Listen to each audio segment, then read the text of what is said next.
Di sebuah danau, orang-orang tengah menjalankan aktivitasnya seperti biasa. Di sana ada seorang ayah yang mencoba menghibur anaknya dengan mencoba melakukan beberapa hal konyol di dasar danau itu. Namun tak lama setelah itu, sang ayah tak nampak lagi di permukaan, yang kemudian diikuti dengan air danau yang berubah menjadi merah darah. Sangat tragis, ternyata sang ayah telah dimakan oleh siluman Danau Ciliwung.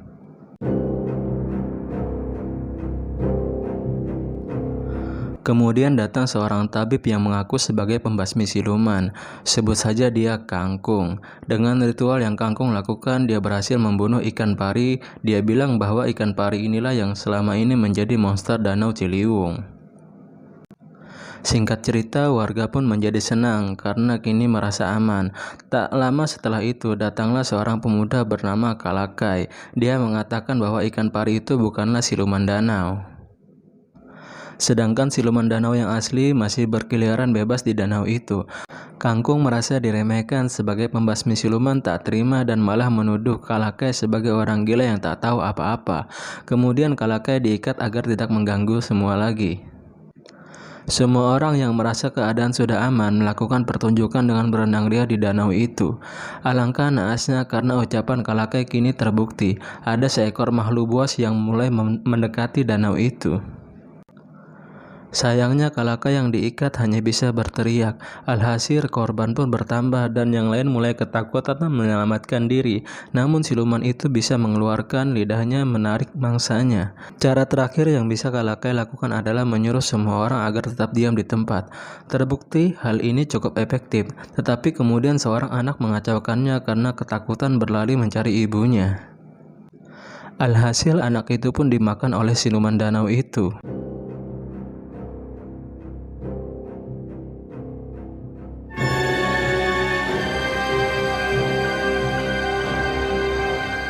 Sang ibu tidak bisa menerima kenyataan itu, frustasi dan bercebur ke danau untuk menantang siluman itu. Akhirnya siluman itu menampakkan wujud aslinya yang sangat menyeramkan.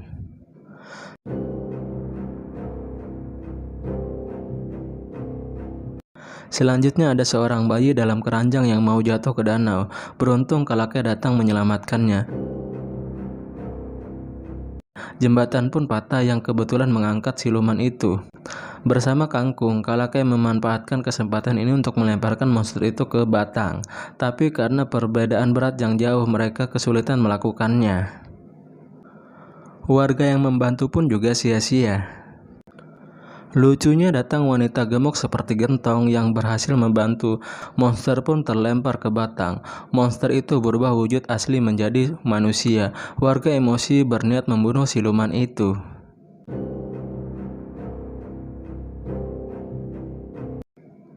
Namun Kalakai menghentikannya dan meminta kesempatan untuk menyelesaikan tugasnya sebagai pembasmi siluman. Ia pun mengeluarkan peralatan dapurnya dan buku dongengnya. Dengan ritual ini harapannya bisa memberikan siluman itu pencerahan. Tetapi aksi kocaknya ini sia-sia. Justru siluman menjadi emosi dan menyerangnya. Tiba-tiba datanglah seorang pembasmi wanita bernama Kaladi yang menghentikan siluman itu dan menyegelnya di sebuah kantong kreseknya.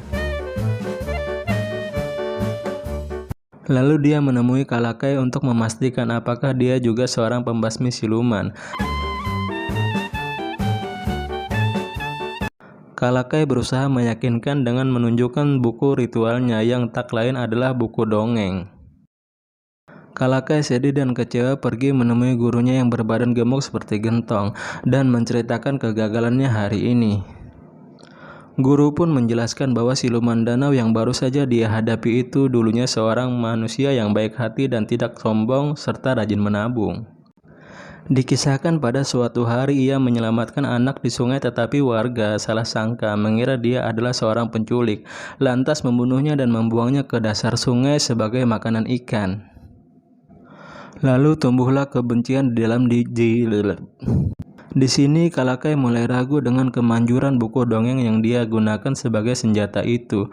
Bukankah lebih efektif jika dia membasmi siluman itu seperti yang lain? Sang guru pun menjawab bahwa membunuh bukanlah cara yang baik. Menghilangkan sifat jahat dan menanamkan kebaikan adalah sifat mulia. Lalu dia menyemangati Kalakai yang frustasi itu.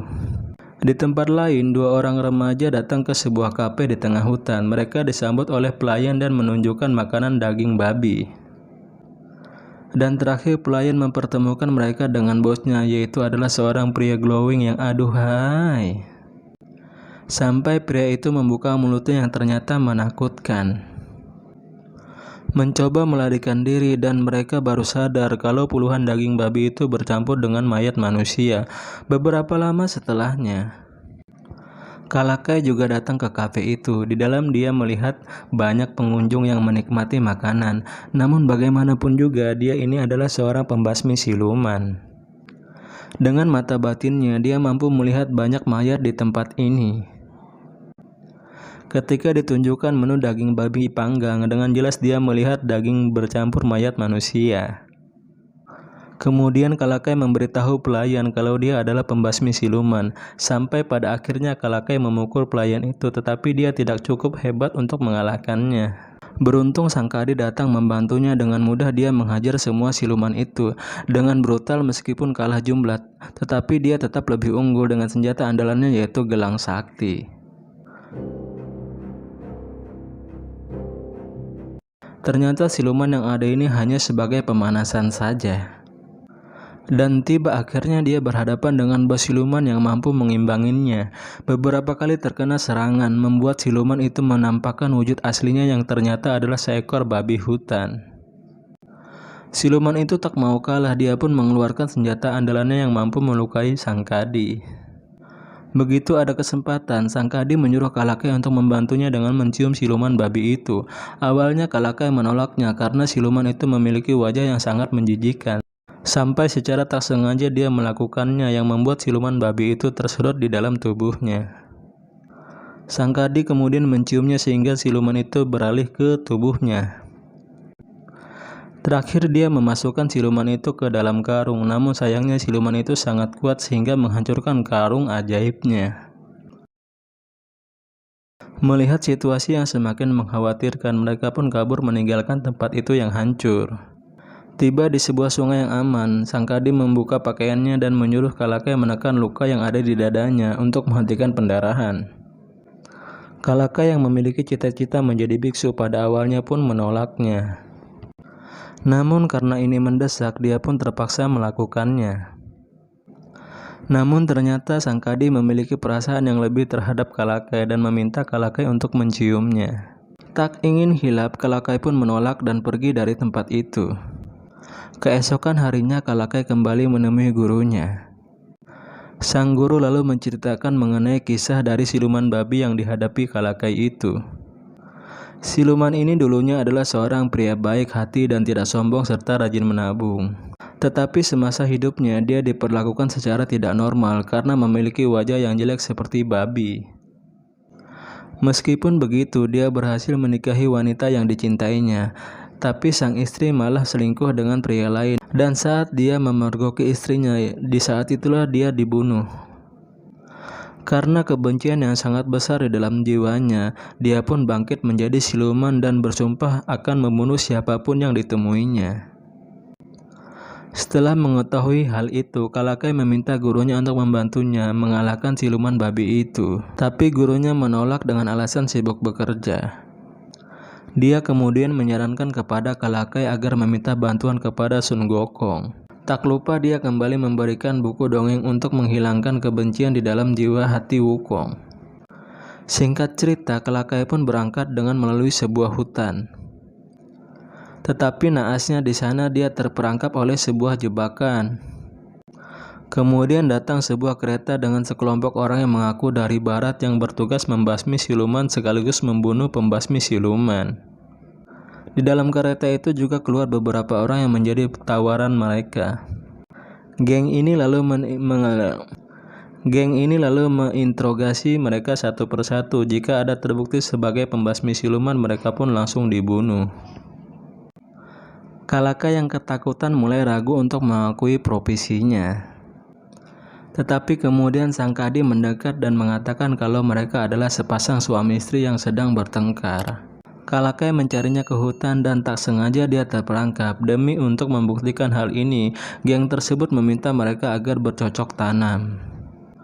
Berbeda dari Sangkadi yang bersemangat, Kalakai menolak karena dia adalah seorang biksu. Tetapi dia menemukan sebuah fakta kalau ternyata senjata yang tertancap di tangan Sangkadi hanyalah sebuah mainan. Dari sini pun terungkap bahwa ini ternyata sandiwara dari Sangkadi yang sangat mencintai Kalakai. Secara terbuka dia ingin menikahinya, memiliki seorang anak dan hidup bahagia. Tapi dengan tegasnya Kalakai menolak karena dia menginginkan cinta yang lebih besar, yaitu cinta Sang Buddha Agung. Hal ini membuat Sangkadi patah hati, kemudian memukuli Kalakai bahkan mengurungnya. Hingga mereka dikejutkan oleh kedatangan siluman babi tadi. Kereta pun hancur berkeping-keping. Kalakai sangat cemas melihat Sangkadi yang sepertinya terluka parah. Kalakai merasa sedih dan menyesali perbuatannya, namun lagi-lagi ini adalah prank dari Sangkadi. Untuk mengetahui isi hati Kalakai yang sebenarnya, si babi yang terpental ternyata tak terluka sedikit pun dan siap menyerang mereka lagi. Beruntungnya datang pendekar tangguh yang memiliki kekuatan harimau. Dia berhasil menandingi babi itu dan membuat babi itu ingin kabur. Nampaknya mereka berselisih. Datang lagi kesatria pedang yang meleraikan perselisihan mereka. Meskipun ketiganya adalah pendekar sakti, tetapi mereka memiliki sifat sombong yang mementingkan diri sendiri.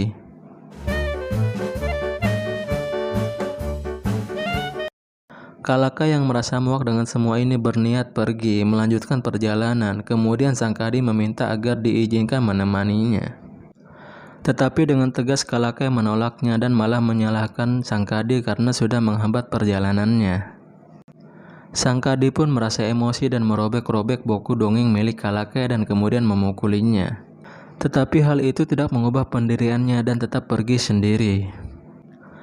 Setelah melalui perjalanan panjang 7 hari 7 malam, Kalakai pun tiba di sebuah gunung 5 jari. Dia sangat yakin karena di sana ada patung Buddha Agung yang seperti dijelaskan oleh gurunya. Dengan susah payah ia pun memanjat tebing yang curam itu sampai ke atas yang dipenuhi oleh bunga teratai. Dari sekian banyaknya bunga, hanya satu yang memiliki warna yang berbeda dan dugaannya pun tepat bahwa ternyata itu adalah tempat di mana Sun Wukong dikurung. Berbeda dengan apa yang digambarkan gurunya, di sini Wukong bersikap sangat ramah kepadanya. Dia mengatakan kalau kebencian dalam dirinya sudah lama hilang. Dia menyuruh Kalakai untuk mengambil jimat yang dikenal sebagai mantra api suci. Dengan benda itu, dia dapat menjinakkan siluman babi itu. Tetapi ternyata Kalakai tidak mudah untuk ditipu. Ia menyadari kalau jimat itu adalah sebuah mantra yang digunakan oleh Sang Buddha Agung untuk mengurung Wukong. Seketika sifat Wukong pun berubah drastis dan memperlihatkan sifat aslinya. Secara paksa dia mencoba keluar dari tempat itu dan membuat dirinya terpaksa disiksa cambuk dari kekuatan Sang Buddha itu.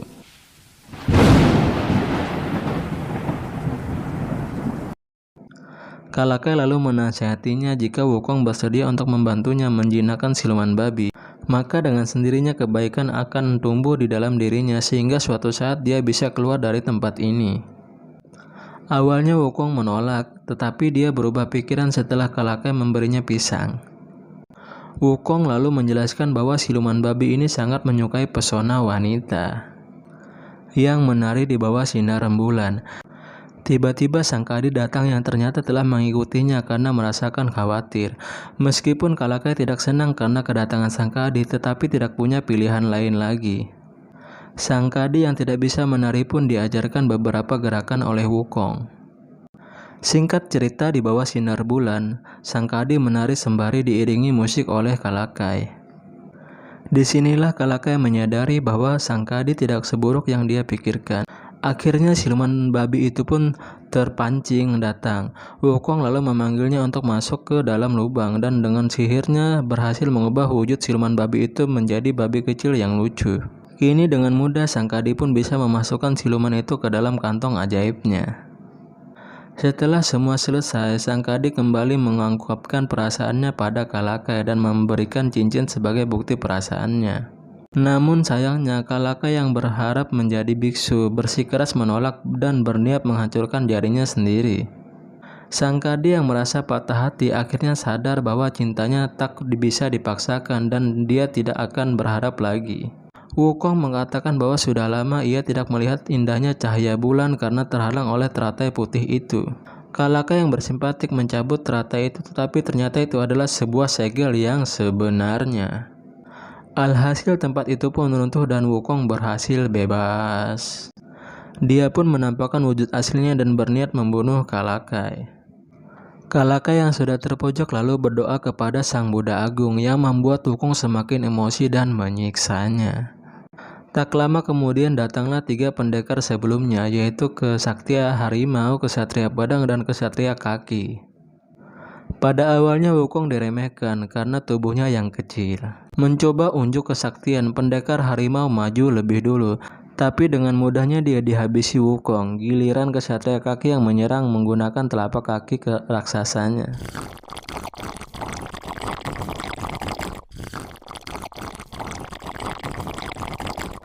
Pada awalnya dia sombong dan yakin dengan kakinya itu dapat mengalahkan Wukong, namun karena tubuh Wukong yang terlalu kuat, kakinya pun malah berlubang. Terakhir Kesatria Pedang membuka kotak yang berisi beberapa pedang kecil. Dengan mantranya pedang itu langsung menyerang Wukong. Wukong menangkap pedang itu tapi dia malah ikut terlempar ke udara. Kesatria Pedang memanfaatkan kesempatan itu untuk mengeluarkan seluruh pedangnya dan menyerang Wukong. Lagi-lagi Wukong lebih unggul dan bisa menghindari semua serangan pedang. Lalu pendekar menyatukan semua pedangnya untuk meluncurkan serangan pamungkasnya. Meskipun Wukong gagal menangkisnya menggunakan tongkat pramuka, tapi dengan tubuhnya yang sangat keras, pedang itu pun hancur berkeping-keping. Kemudian Wukong langsung membakar para pendekar itu. Kini tersisa Kalakai seorang diri yang akan dihabisi oleh Wukong, tapi kemudian Sang Kadi datang dan langsung menentang Wukong. Sayangnya leper mereka berbeda jauh. Sang Kadi menerima serangan fatal dari Wukong yang membuatnya harus metong. Di saat-saat terakhirnya, Sang Kadi mengatakan kembali bahwa dia benar-benar tulus mencintai Kalakai. Kalakai menjawab bahwa sebenarnya dia juga mencintai Sang Kadi. Kalakai pun mencium Sang Kadi. Dan di sampingnya Kalakai melihat buku dongeng miliknya yang ternyata sudah diperbaiki oleh Sang Kadi.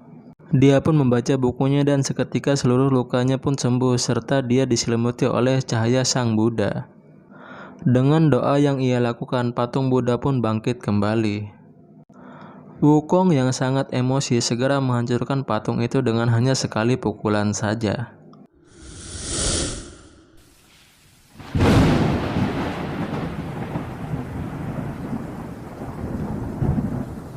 Tetapi di angkasa, Sang Buddha Agung muncul dan menyerang Wukong dengan jurus tapak Buddha. Wukong mencoba menahan sekuat tenaganya hingga berubah wujud menjadi kera raksasa, tetapi meskipun dia kera sakti, mustahil baginya bisa menahan serangan sekuat itu.